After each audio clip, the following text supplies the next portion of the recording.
smaller size though, because this would definitely give me a yeast infection. I hate going to the gym and I can't stand being set up. It feels like I just had a one night stand and I'm like, where's his bed sheet? Yikes.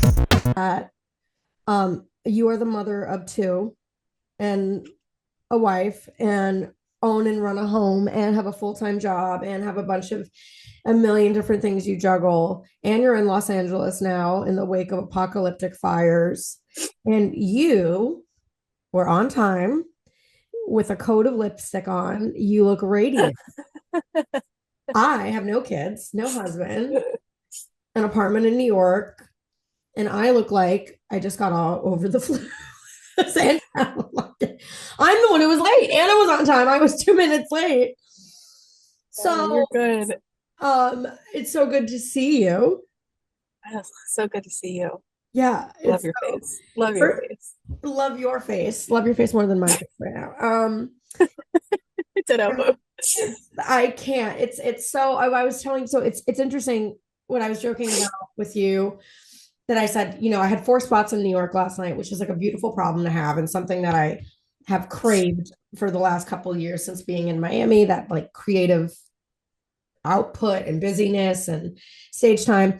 And I said, I don't get home at 2:30 in the morning anymore. That's not me. It's just, and it's obviously 2:30 for work. It's like a good reason. Yeah.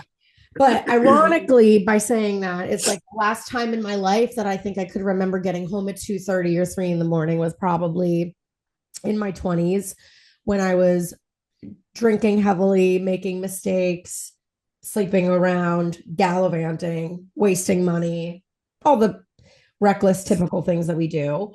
And you and I met.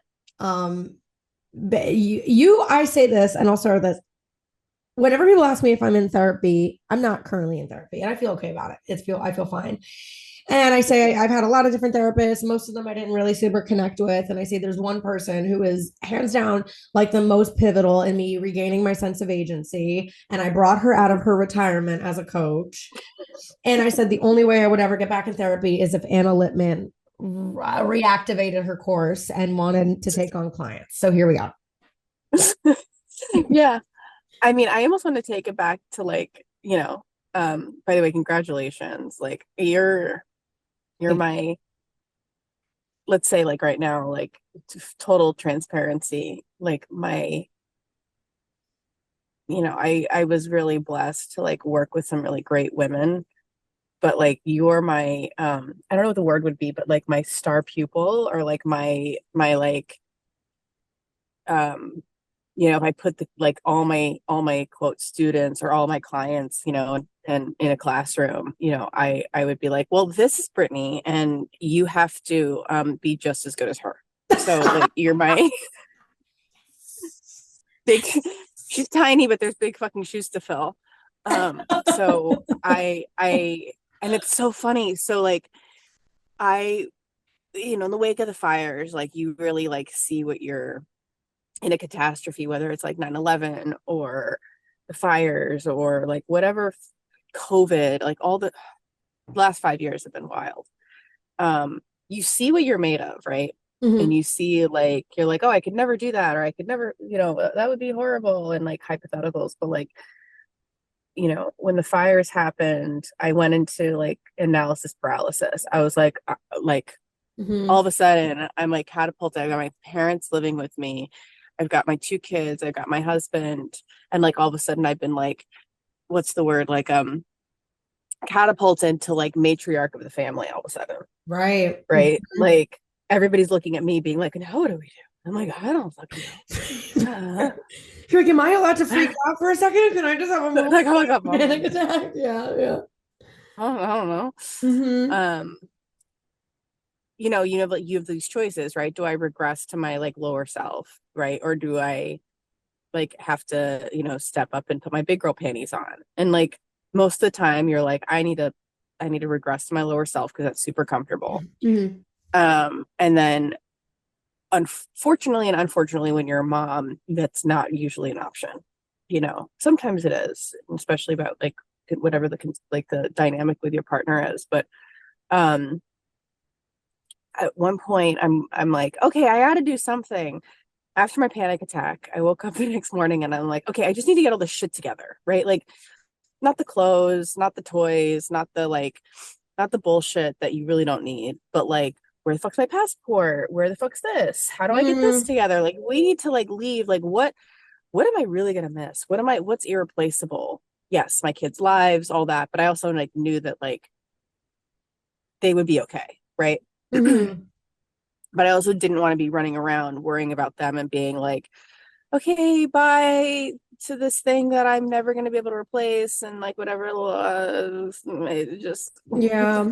and Yeah. No I got up. decision is the right decision. Yeah, Yeah. yeah.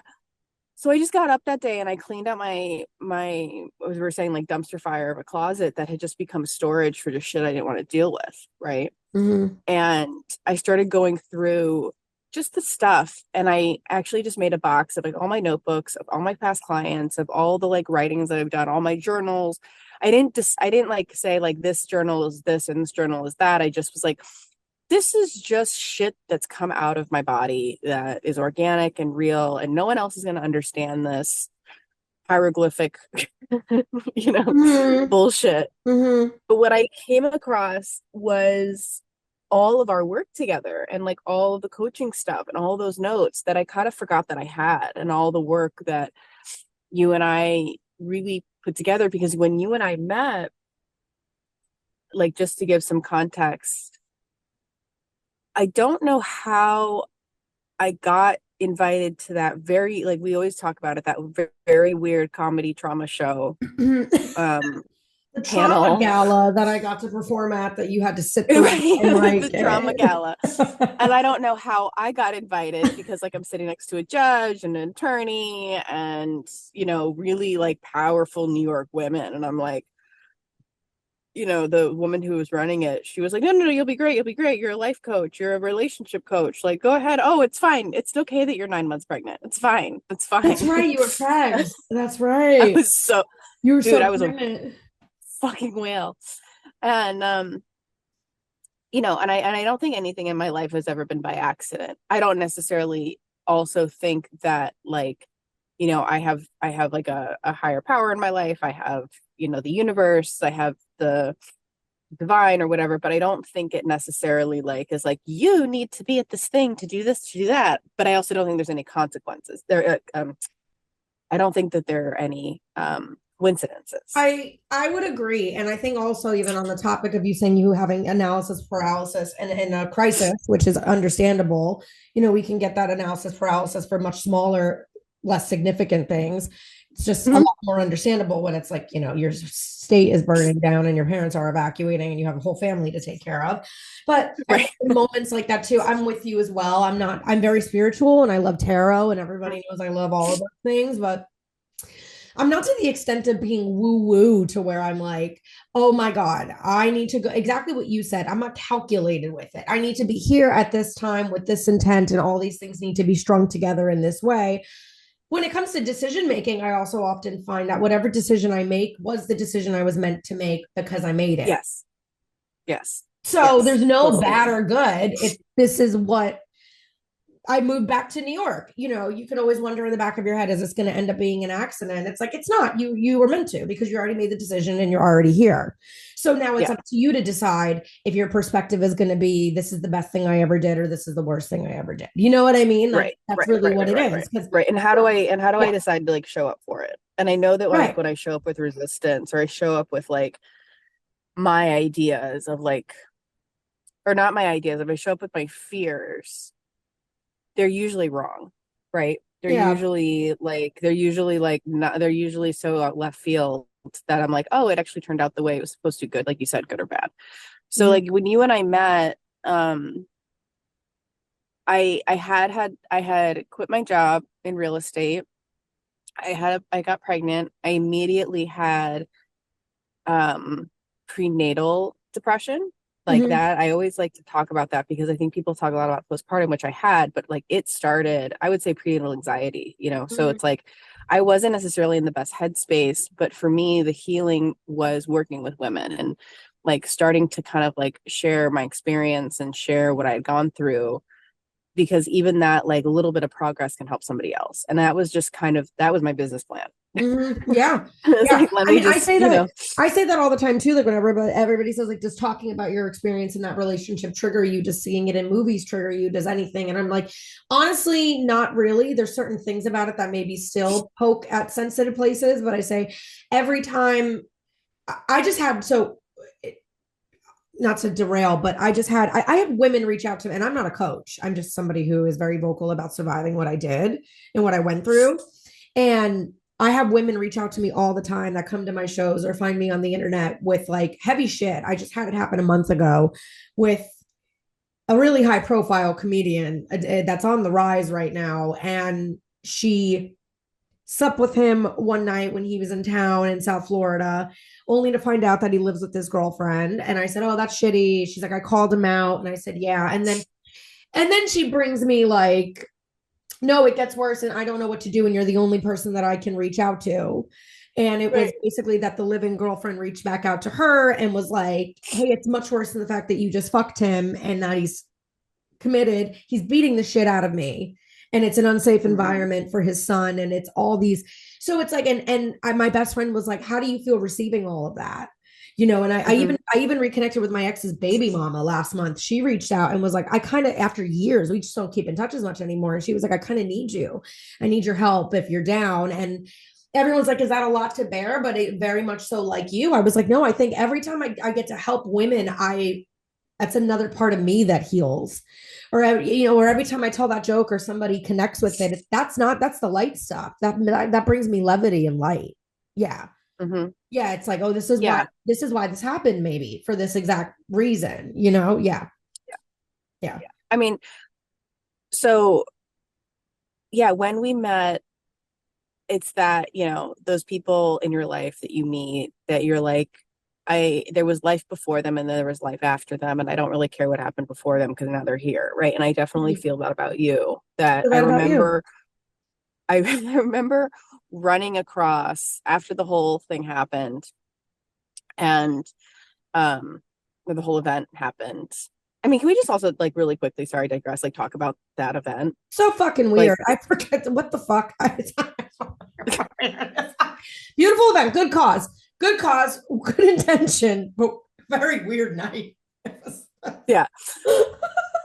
Yeah. But I remember like seeing you in the far corner. I was on the other side, and I remember like waddling as fast as I was able to waddle over to you and being like, "You're in my life now." Right? Yeah, that's exactly how it happened. It was like, yeah. Yep. Like, "Hi, I've known you for like many moons, like 100 years." And I was like, I feel the same. I literally don't remember the venue of that event. I only remembered who organized it after you reminded me when I saw you in LA in September. I was like, that's right. I haven't heard from her ever again. I barely keep in touch with the person that I also performed with there. Yeah. For a variety of reasons. No beef anymore, but just what happens in life. And so you are literally the only thing I remember. I don't remember what I wore. I don't even remember maybe even the jokes I told. And I remembered vaguely being on stage and being like, this is the weirdest setup for a gala / stand-up performance / there's a panel of powerful New York women judging me. And right behind you, literally sitting behind you. Yeah, that it was so. But I was like, well, I'm here because I want to be here and it's a good cause. And here we are. And it was, but you are and always have been so clear. And for how you were like, your comedy felt really profound to me. And I just loved you immediately. That's such a poetic and beautiful thing. And I feel the same way about you. There's certain people that you're like, there's life before you and then life after you. And I want to also add to that we often use language like that with romantic partners, but how often do we use that with friends? You romanticize your friends a little, Yeah. That has been okay. So if we like talk about a theme, right? Females, and again, I don't know like the makeup of your audience or like who tunes in or what the thing, but like I'm assuming it's like women who are in touch with themselves enough to be like, yeah, I want to hear what other women have to say about life, right? That's the biggest theme I think in the last 10 years of my life. It's like, what are the women in my life who make it better, teach me something, and like fill my cup. Mhm. And it's not, I didn't make a decision to be like, I like girls only. It's more of just like what relationships I get so much more from women, and this like sisterhood and this understanding with women, that romanticizing those relationships and caring about them like they're a partner, caring about them and loving on them deeply Mhm. is like been really like the theme that I've allowed myself, because for so long in my life, like women were the enemy. And Mhm. women were like my adversaries against men, and that like men were like They were the competition. yes, women are competition, and like women were like the, may the odds be forever in your favor, right? Like, Mhm. but then it had to switch where it was like, no, these are my people, right? And Mhm. I fully believe that when we're talking about spirituality, like my spirituality these days has been like that feminine divine like connection, right? Mhm. That power that comes from like deep within my feminine soul, that my only experience is that I am as a woman, and that intuition and that little voice, and that like let me call the pediatrician one more time, because I don't really feel like they hit the nail on the head, right? Mhm. Whatever that little, but that all has to do with like other women, other moms, other survivors, other chicks that have been through shit. And I don't think there's anything against men. Like I'm definitely not a hater of men, but there's this emotional capacity and this depth that a woman can give another woman That until platonically. I find that in a man, I won't settle. Until I'm able to find that in a man, I won't. And I may never. I may never. But that's the other thing. Like, I Yeah, do, like, can they? Maybe. maybe. I yeah. I Like, was I'm a finding it fan. in my female friends. I'm finding it in my female friends Yeah. more ever than I'm finding it in my male friends. And like my male friends, like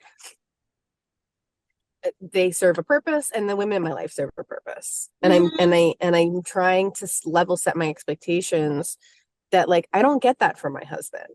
And that has nothing to do with him as a human being, and that has nothing to do with his capability or his emotional depth or his Or his capacity to character love. or his ability to be a father or a Nothing. husband. It has not, it's just not, yeah, it's not There's available just this there. different depth, Yeah. right? And like taking that pressure away from him has made our relationship better. Interesting. Yeah. That I'm like, I go to you for other things Right. because I have this well of women that I get something else from. Right. Well, interesting point that you just said, so many things, but what if with our romantic relationships, I think in particular in men, because I am also not Mm-hmm. anti-man. Were you ever Mm-hmm. anti-men at some point in your life? Like I was very Yeah. anti-man. And I Yes. know when you listen to my Yes. comedy, you may think I'm anti-man, and I'm really not. I have a wonderful father. I joke about it. I go, I have a very wonderful present dad. I have no daddy Mm-hmm. issues. I have a ton of really supportive, incredible male friends, really supportive, incredible male colleagues. I love men. I will be Mm-hmm. straight as an arrow forever. And you know what I mean? So, and I go, I know my comedy would suggest that I have like these daddy issues, and and yeah, but I'm like, I don't, and Right. that's been a big part of my healing, is not hating them anymore. And I actually had a moment with Yeah. a very good male friend who I have a really good amount of emotional depth with, and he's a comic, and we're very, very good friends. And he had said, I was venting about like a guy I had a crush on in November, just like frivolous. It's not even a thing anymore.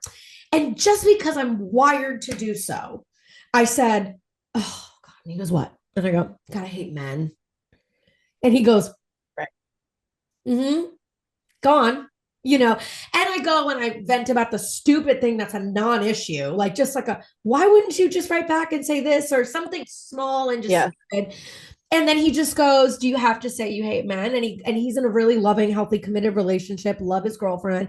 And he goes, I just told my girlfriend this because he goes, she's a lot like you, and she's incredibly feminist, incredibly pro-woman. Sometimes it's a little anti. She'll go, I fucking hate men.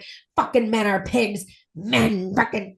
And he goes, I just stopped her like the other day, and I was like, I'm a man. And she was like, but you're different. And he goes, okay, but like, it still hurts to hear. It still sucks to be generalized. And I even caught myself. So I will say this, that's a big part of I know a big part of me healed when I stopped really hating men and having carrying this resentment towards all men. But to go back on something you said that I want to elaborate on, because you are married. I have never been married, but you brought up an interesting point that when you relieved the pressure for emotional debt from your husband and accepted him for what he is and what he is naturally good at providing or naturally not able to provide, it made your relationship better. And there's just something there about acceptance. And it's, I think, specifically our romantic relationships, but I think we could look at that with family and in-laws and friends, that it's like, okay, he doesn't text back a lot. That's just who he is. Or he's not able to go deep with you emotionally. That's just it. And yeah, your mother-in-law is going to complain. And maybe if we just stop expecting things from them that they were never like, could you imagine what it could do for the entire chemical balance of the relationship? I don't know. That was like interesting what you said. Yeah. Yeah. Yeah. I mean, or the option is dildos and women. Right. That's it. That's always the option. Like, the premier option. Yeah. Like, I was fun. There was this before rest in peace TikTok. There was this TikTok recently. R.I.P. TikTok. About like this like a world summit, right? And it was all these women sitting around the table, and it was like year 20 whatever. Men are no longer ruling the world, and it's all now women, and men are there purely to procreate and and provide labor and whatever the whole scenario was. And they went around the table of each country, and they're like, okay, and how are you with hunger and starvation and homelessness and whatever. And they're like, oh no, we're good, everybody's housed, everybody's getting mental health, everybody's good, check. They go to another country and they're like, how is it with the genocide? No, we haven't had genocide in I don't know, 20 years, and like they go through each of these like real world issues. Yeah. And every country went around the table and they're like, nope, everything's good, everything's great, whatever. And then they like stack their papers up on the table and they're like, okay, well, I think we're done. That was the quickest summit we've ever had. Yeah. Right? Like, yeah. Nice and easy. Business as usual. Yeah. Business as usual. And like the last comment was like, God, I can't believe these men had the summit for like 2 weeks, like the UN summit. Like, I can't believe it took them so long to figure this shit out. Like, it just took us 20 minutes, Yeah, like, yeah. It's actually just easy when you communicate. Yeah. Right. Yeah. It's just like, let's get rid of the men, have all the women solve all the problems in the world, and it'll be a happy place. I just watched Barbie for the first time. I was so late to the Barbie. Oh. Yeah. Well, okay. I liked it. I didn't love it. I also don't think it was like for me. I think it's definitely for the generation younger than me, which is fine. I liked it. Watch it again. Watch it again. Okay, maybe I'm just a hater. Watch it again. I didn't. No. I didn't. Watch it again. Okay. Watch it again. The first time I watched it. Yeah. Yeah. The first time I watched it, I was like, cool.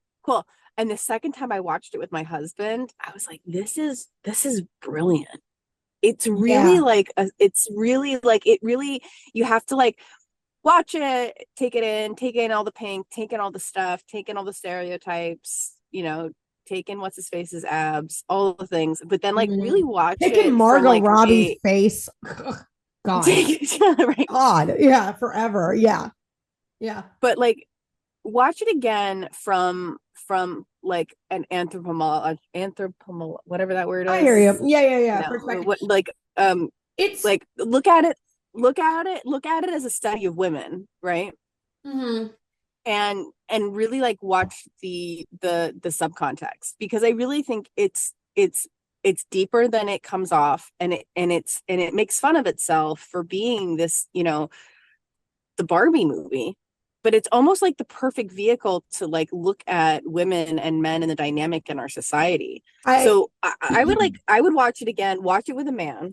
Yeah. And like see how he reacts. And see how he reacts. But also just kind of like look at it as like a social experiment, right? Mhm. And like look at it with more analysis, because it's really fucking brilliant. The Yeah, second time I watched it, I loved it even more because I was like, this is so on point, and it's so, I can't remember the director's name. Lena, What's her name? not Lena Dunham. Lena Dunham? No. Wait a minute. We will Google this. Barbie director, movie director, Greta Gerwig. Greta Gerwig. Yes. So like Yeah. when I heard that Greta Gerwig was the director, I was like, okay, I'm going to take this more seriously and I'm going to like actually see it, and I enjoyed it. But then the second time I watched it, like a year later almost, I think, it was a much more intelligent movie than it was at first glance. Okay. So Yeah, I believe it. Like I said, I don't hate it whatsoever, and I definitely saw what it was doing. And there was one scene in particular that and not to spoil it for anybody, but when she gets to the Mattel headquarters, and mhm. she goes, "Where are the Yeah, women?" And yeah. they were like, she's like, "Who's the CEO?" And it was white man. And it was like, "Who's the CFO?" White man. She goes, "Who's the director of the Barbies?" White man. She goes, "In Barbie world, there's all women. Where are the women?" Like, and it was, I started Yeah. cackling at that part in particular. And yeah, Yeah. I mean, it is like a utopian view of what would happen if women did rule the world, and how in Yeah. Barbie world it was just second nature. Women did Yeah. everything. Yeah. And no, it's brilliant. But anyways, about not to but Barbie. I forget where we were. We were on track about that, but watch Barbie. I felt the same way about Wicked. Like Wicked really impacted me too. And I also think I saw Wicked when I needed to see Wicked. And I saw a lot of how I've been Galinda in my life and been people pleasing and lost myself. Mhm. And I also saw how I've been Elphaba and misunderstood for telling the truth. And, you know, Mhm. cried through that as well too. But I want to get back to something you had. So, um, when I met you, where were you at in the stage of your program? Because what year did you Okay. create it? And I know I pulled you out of retirement in the pandemic, right? Because I was like, help me, I'm triggered. I just said you did. And you did. Um, and so I'm curious where you were at and talking just about the motivation for that program, and also why you don't actively do it anymore, even if that's just, Yeah, yeah. training and resources. Yeah. Yeah, so I started my business January of 2021 on my 30th birthday. And I then got pregnant with Mia in April, March or April. And I met you, I was probably, it was cold out. I remember it was cold. So it was Mhm. probably in the fall. So I was probably like 9 months into my business.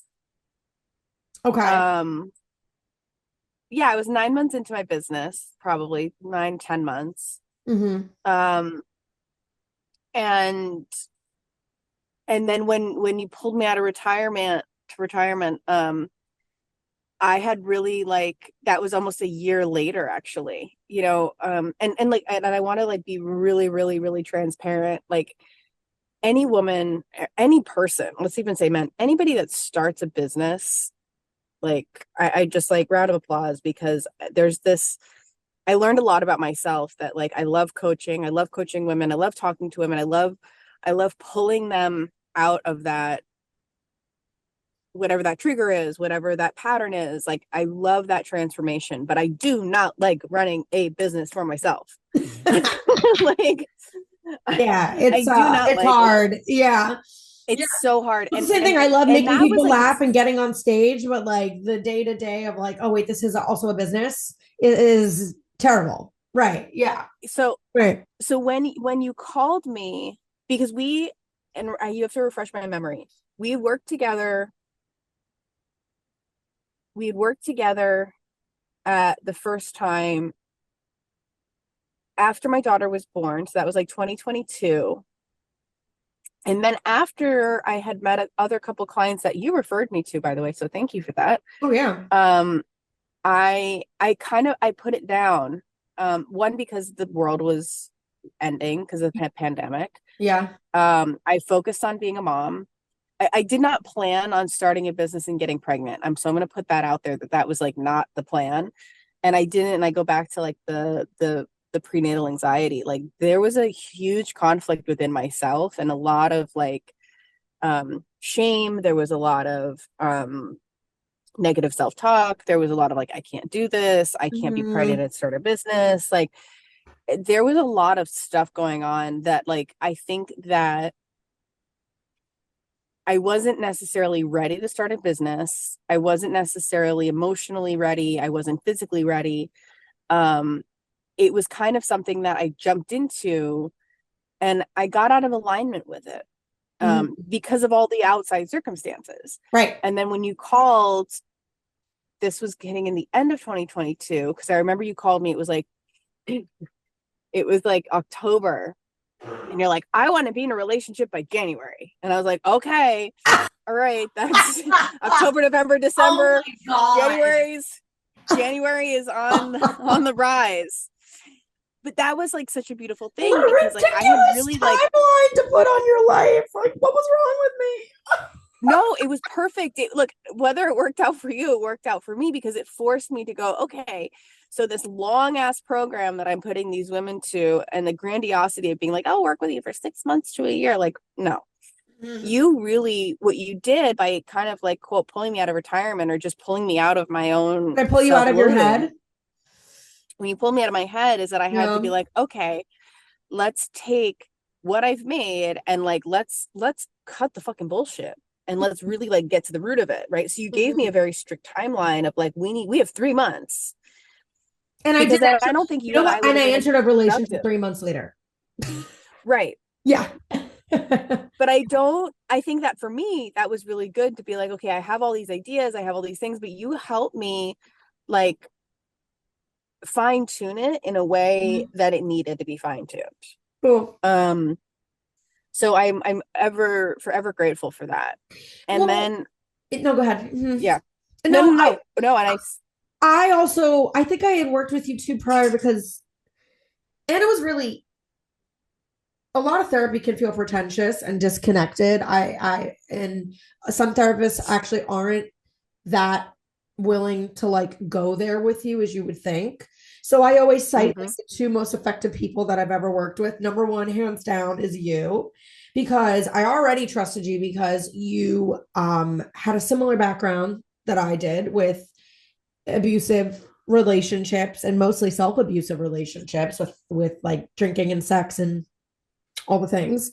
And I already immediately trusted you for your authenticity and being so open about those years in your life and not holding back on the details around them and the mistakes and the lessons. And so I immediately was like, this is a real human being, and I think that that's really missing from a lot of self-help and love coaches and these books and these programs and therapists. It's just there's just a disconnect between them and their clients. And when you're so open about your experiences and your mistakes, it already kind of allows the client to come in with their nervous system chilled out and their walls down, because you're not dealing with somebody who's going to judge you.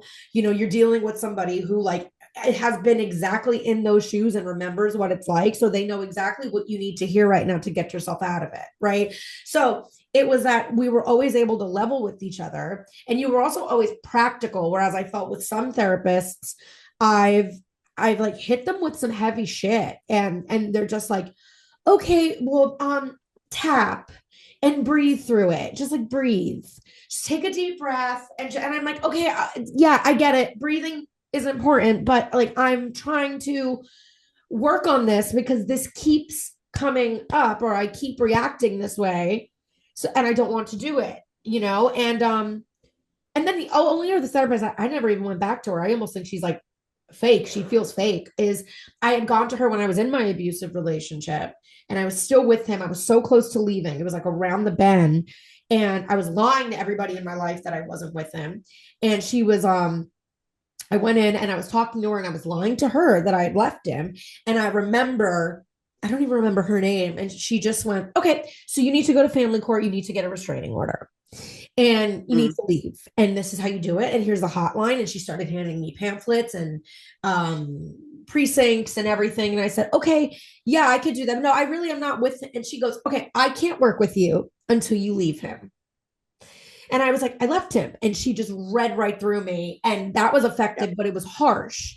And she just said, come back and I will not work with you until you can present the restraining order and present these necessary documents or whatever. And I remembered at the time, I knew she was right. I was a little shaken. I was completely lying to her. My phone was buzzing in the back as he was texting me. I hadn't fully left him yet, obviously. And I also remembered because I wasn't ready to leave. I thought, I was like, she's kind of a bitch. She's kind of harsh. She's kind of, whatever. And I guess she was, but I also see that now, like whenever I'm brought situations now too, like the one I had aforementioned with the community, and my friend goes, what do I do for this girl? And I was like, well, you barely know him. You definitely don't know her. You don't want to also take on something unnecessarily for you in your life as well. But I was like, the best thing you can do is really hand her these resources and tell her to call them and get out. And then from there, you can continue to rebuild. Like you can't rebuild when you're in it. It just doesn't work that way. But so that's what was the most, you were very practical. And the ironic part is in the first time working together, you made me write out exactly what my perfect guy was, from specifics to the kind of music he liked, to the size of his dick, to his hair, his political opinions, like everything. And then when I had called you and I was like, I'm ready, I want to love again. I want to be in a relationship in the next trimester, whatever. Which it was 3 months. The ironic part was, after that last time working together, I did end up dating somebody. And it wasn't until after it didn't work out that I realized I manifested that very list, a good chunk of that list that you made me write before. I was like, oh, that's Jake. Like, oh, even down to the hair, the dick size, the music taste, the political beliefs, the job, the relationship with the family, everything. So I don't know. I think that's what's really your coaching is always very judgment free. And there's an immediate trust there because you're so open about your life. Even when you just said earlier, like, I used to hate women. It's like, yeah, so did I. And I hate saying that. I did too. And I was in denial of it as well. But I did. I was such a jealous little asshole in my 20s. Yeah. Yeah. So there's something you touched on. I think that it's hard to find a good therapist. Yes. I think that there's a lot of really good therapists out there. And I think it's like you get out what you put in. But the other thing that I think people misunderstand the difference between, and one of my mentors had said, like, therapy is therapy, and therapy is going to, a good therapist is going to dig into the what happened and the why, the past, right? And coaching, and I think what happens too with a lot of coaches is that they think that they have to be a therapist. And that's almost the opposite. You're almost doing yourself a disservice of trying to fix the past, where coaching is about the here, now, and the future. And that was the biggest piece of advice that I had gotten, that yes, we can reflect on the past because it gives us really good data, but what do you do with that data? And I think that you need a therapist to work on the trauma, to work on the stuff, to work on the why, to work on the daddy issues, to work on the relationship with women. But then also, like, taking that data and saying, okay, now what am I going to do with it? And a good coach will call you out on your shit because they're not attached to the past. They're saying, okay, here are the tools that you need move right forward here, right now. Here's the tangible actions that you need to take. And I think that therapy and coaching get conflated because we also have the expectation that the therapist is going to fix the future, where that's not what they're trained in. That's not what they're, that's not their, that's not, I mean, look, and again, there are some that do, and they have, I have to do a big plug for psychodynamic therapy. I just started it, and and there are certain therapists that do it, and it's a type of modality that, is very conversational. It's very, like, call you out on your shit. But it's really about how honest you are with that therapist, but also being transparent with that, like, this therapist isn't necessarily going to fix me. I'm the only one who's going to fix me. Yeah. And a life coach or a relationship coach or a business coach should give you those tangible tools from the data that you get from your therapist. Yeah. Huge, important And I think distinction. Yeah. And I think that the therapists that I have had, and I've had a lot, it really the ones that I'm transparent with. I mean, here's the other thing, like I overshare, So do I. whether that's by default, by defect, or whatever. That's just how I roll. That's how I roll. I I love it just though. lay it all out. I love it. And not everybody's there and able to access that part of themselves. Mhm. But People with are a only life able to meet coach, you as far as they met themselves. exactly. And I think that like, let's just put a pin there, that like they're only able to help you as far as you are able to help yourself. Right. And I think that you are in a very unique situation where like I just need I need something different. And if you have that depth in yourself to say like the thing that I'm doing right now isn't working anymore, I need answers from somebody else, or I, not to co-sign your bullshit, but I need someone to hold up the mirror, no matter how ugly I think it looks, because it's never ugly, but however how ugly I think it looks, if I'm going to get somebody that's going to hold up the mirror and then I'm going to take action, that's where the growth happens. Yeah. Right? That's Yeah. where the growth happens. That you didn't, I could have told you to write that list, and I'll tell you like the I got you moment for your listeners, but like I gave you that list to do, but you didn't have to do anything about it. The gotcha moment with my coaching was that like, I'm going to tell you to write, your ideal partner, male or female. I'm going to have you write your ideal partner, everything from like you said, what they look like, how much money they make, what the sex life is going to be like, what the dick size is, what the shoe size is, what the dynamics of the relationship are, everything about an entire whole person. But the gotcha moment is, a lot of clients would be like, okay, great, I wrote this list. Where is he? Where is that person? Where, like, are they just going to appear? No. What's going to happen is, and this is what I think the biggest, most critical part of my coaching is like, these are all the traits and these are all of the things that I want from my partner. But how am I going to reflect that back in my life? Mhm. Right. So like my favorite example is I want a guy with a big bank account. Great. What's your relationship with money? Yeah. What's your relationship with your bank account? Mhm. No one else's bank account's going to fix you, right? You might have $6 to your name, but what are you doing with that $6? Do you Yeah. have a relationship with that $6? Are you generous with your tipping? Are you responsible? Are you investing? Or are you buying Starbucks every 10 minutes? Like, what are the things that your relationship with your money is? Because if you have a healthy relationship with your money, then you are going to attract a partner that is also going to have You're a going to see healthy that. relationship with their money. Exactly. And you're going to see that in somebody, and you're right. And you're going to value someone who And does, and you're going to treat that connection correctly. Right. exactly. And Right. that like you go through, okay, you're like, I want somebody tall, Right. right? You're like, well, I can't change my height, Right. right? We look at that, like, how do you present yourself in the world? Yeah. Do you hunch? Do you hold your head down? Are you in your phone? Are you shuffling your feet? Right? Are you presenting yourself to the world as tall? Yeah. Right? So I go through these kind of things of like, okay, yeah, these are things that I want, but what is your actions that is attracting these things? You want somebody that loves their mama. How's your relationship with your With your mama? mom. Right. Exactly. Because you're not going Right? to know what to That's look for if you're not, it's not in your life right. And I like think that. that when you start looking at those areas in your life of what you want to attract and you look at them and reflect them back at you, you can say like, well, how can I expect this of another relationship if it's depleted on my end? Uh-huh. And to add to that, too, which I also think makes Barbie so brilliant, because Barbie kind of broke what we thought Barbie was. There's a lot of, and I mean, this has been said a million times, so I don't think this is going to be a shock to you or any listeners, but there's a lot of flaws in how romance and courtship was presented to girls specifically growing up. Yes. This is not Yes. a shocking statement.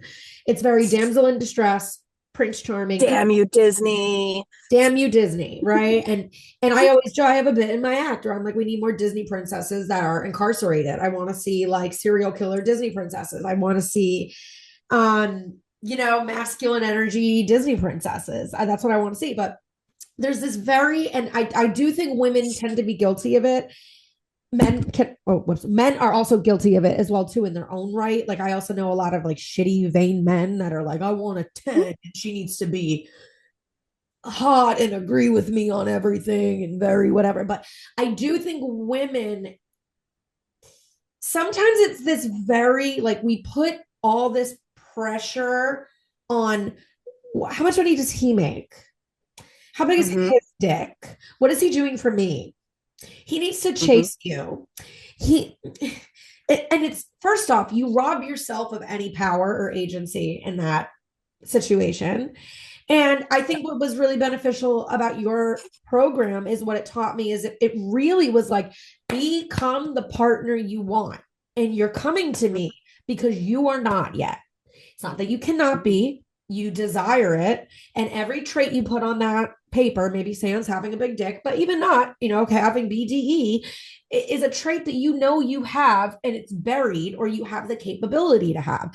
So that's what was also profound. And that's what I would encourage people to look for in coaches and therapists and anybody that you work with is like somebody who is not like well, we need you to start looking for men who X, Y, Z, and they need to do X, Y, Z for you. They need to be obsessed with you.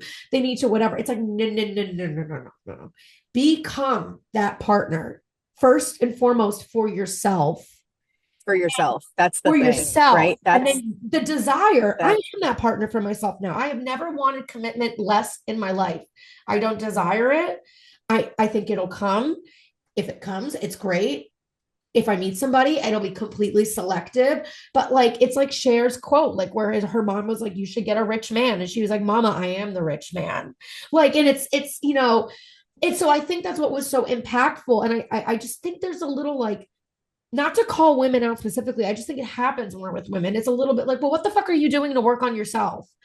Same thing goes for men. Say that everybody. Like it's like you keep saying what you want to attract and that it doesn't exist and you can't find it and it's dating so hard or whatever. And it's like are you a catch? Are you like, and to talk about RIP TikTok, I had seen a TikTok before. A friend had sent it to me. It was beautiful and I wish I would have saved it. And it was basically that the person that you should be with is somebody who makes you want to, I want to butcher it, like makes you want to show off certain traits, good traits about yourself. Like when they're around, you want to impress them with the right traits, not the size of your boobs or your smile or how good you are in bed, but like the person that you should be with. And the point of the biggest amount of growth is the person who makes you a better person because they bring out like, oh, you make me want to show off in a way of like philanthropy or generosity or love or affection. That's what they inspire you to be because they're like that. And then you start to mirror their behavior. So yes, to all of that. I just think if you become that partner for yourself, then also like truly, if somebody disappoints you, it's just the fall from the disappointment isn't that hard or big anymore too. Right. That too. Yeah. Yeah. And I think that like the biggest, like, we were talking about the top of the show, like what's big yikes about, right? And I think that like perfect timing, by the way, for that. Yeah. Just nailed it. I'm around. Is when I was, and I always say like when I was hitting my bottom with men and I was on my sexcapade and I was, I was like fucking G.I. Jane going around, my neighborhood, just taking people out and like, just a mess because my self-loathing was so high. I didn't know what my favorite color was. Yeah. Someone would be like, what's your favorite color? And I'm like, what's yours? Right? Like there was this lack of connection with myself. And I think that we can fall into the trap of like, oh, if I just find this guy or if I just find this partner, everything will be fixed. Sweetheart, like if you're looking outside to fix what's inside, it's never going to get fixed. It's always going to be broken. And your marriage will fall apart. Your relationship will fall apart. Everything you care about will fall apart. And like I was joking with a friend of mine the other day. The things you get excited about when you're, mid-30s and a mom and, all that, like it's a stark difference than when you're in your mid-20s. I was saying that like I am blessed to have a housekeeper once a week. Like that is like praise be, right? Like she is my favorite person in the world. And I was telling my friend, I was like, in the order of people in my life that I love, I said, I love my housekeeper, I love my therapist, I love my kids, and then I love my husband, right? And I just went through this list of people. And then I said, wait, no. I love my housekeeper, I love myself, I love my therapist, I love my kids, I love my husband. And I have to always remember to put myself in there right close to the top. I love my housekeeper more than I love myself because she makes my world go round. But in actuality, like I love myself because you're able to afford that enough. Also too. Well, yeah, right. But like not to sound, but yeah. I love myself because if I don't love myself, and it's not like I'm the best, no, it's like I actually like need to love and take care of myself so that I can love my husband, my kids, my job, my community, my friends, my sisters, my parents, and I can actually like show up and because if I am depleted with myself and I can't look, Brittany, in 2014,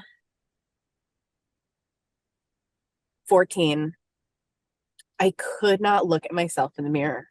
I literally could not look at myself. And this is a girl who was 4 years sober, living in New York, had a decent job, had all the outside stuff.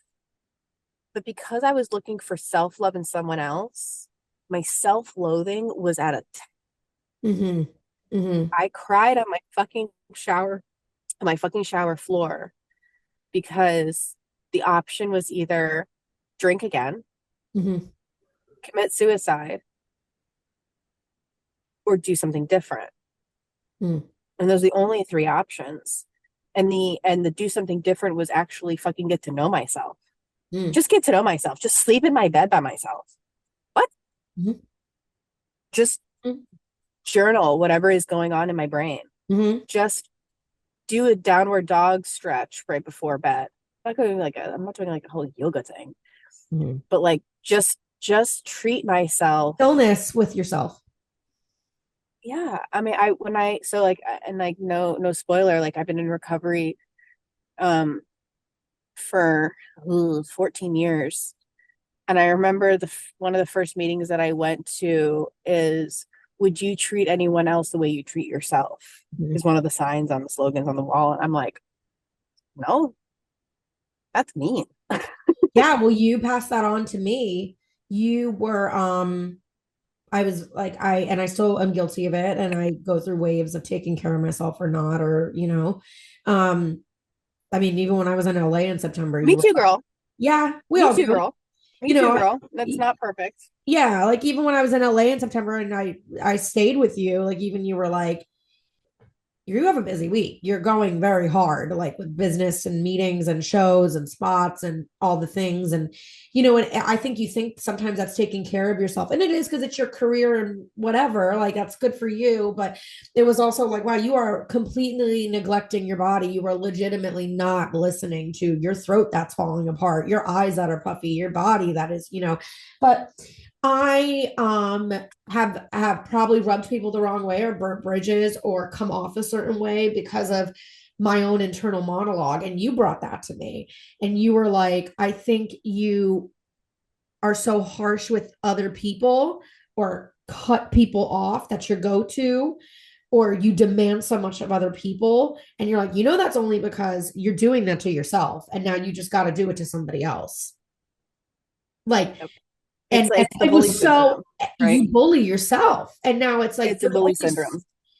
There's only so much where that bullying can go. So it's obviously going to leak over into other people in your life that you're not going to give a second chance to, or you're going to be coarse with, or impatient with, or expect too much out of, or whatever, because that's what you're doing to yourself. I mean, I've even found that the more I actively try to compliment myself now, as cheesy and forced as it sometimes even feels. I try to compliment myself and write it down or say it to myself. And it's turned me into a very complimentary person. And it feels very good to compliment other people because it feels so good to authentically. Yeah, Authentically. authentically, totally. But it's, looking for the good, or even sometimes when maybe it's a little less authentic, but even sometimes when you can tell someone's just having like a shitty day, like specifically like service workers, and I worked service, I get it. Like, finding something positive as opposed to immediately being like, this fucking service sucks and she's rude and whatever. Like, and kind of taking that moment and just watching someone's day transform when you're like, hey, your eyelashes are really pretty.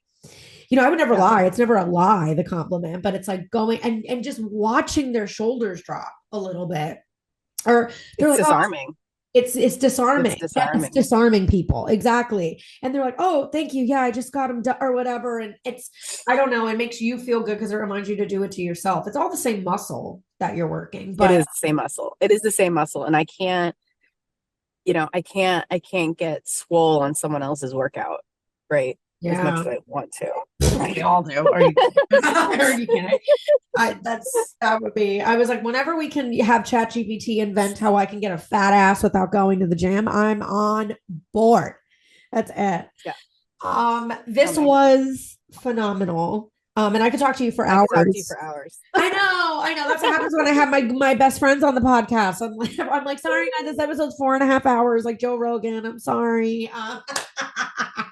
Let's eat some elk. No. Where can anybody follow you if you want them to follow you on anything? If not, it's fine. You're a normal human being, is what I always say. A normie. Don't even. TikTok. Follow you on TikTok. No. I mean, look, the best way right now to contact me is email me. It's Anna@courageouscleanse.com. That's the best place to reach me, and put in the subject, I listen to Brittany's podcast, then I'll actually look at it. Full disclosure, I'm not taking on clients. I have a not 9 to 5. I have a 9 to whenever job, but for people who want to talk, reach out, have a session, just email me, Anna@courageouscleanse.com, and I'm an open book, and I will find and make the time, and that's kind of the best way that I can. I think my website's active. Might be, maybe not. It's Anna Lipman Coaching. I think my website's active. Mine might not be. It's fine. But that's the best way is email me. And I'm happy to give that to your listeners, that if they want to reach out to you. The other thing too is reach out to you. Oh yeah, you know how to get me. Yeah. My DMs are always open for everything. Yeah. DM Brittany. DM Brittany, my publicist. DM Brittany. Have my people call your people. Spoiler alert: my people exactly, are your people. Exactly. But yeah. I want to be of maximum service, especially to women. I want to be of maximum service to people where I can. And yeah, just reach out, because I'm like I said, nothing happens by accident. There's no coincidences in the world. If you have the urge to reach out, I'm always here. So, yeah, that's where I'm at. So I love it, and I love you, and thank you for doing this. I love you so much.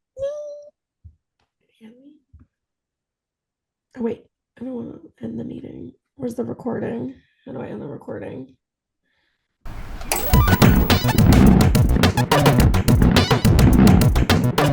Guys, though, because this would definitely give me a yeast infection. I hate going to the gym, and I can't stand being set up. It feels like I just had a one-night stand, and I'm like, where's his bed sheet? Yikes.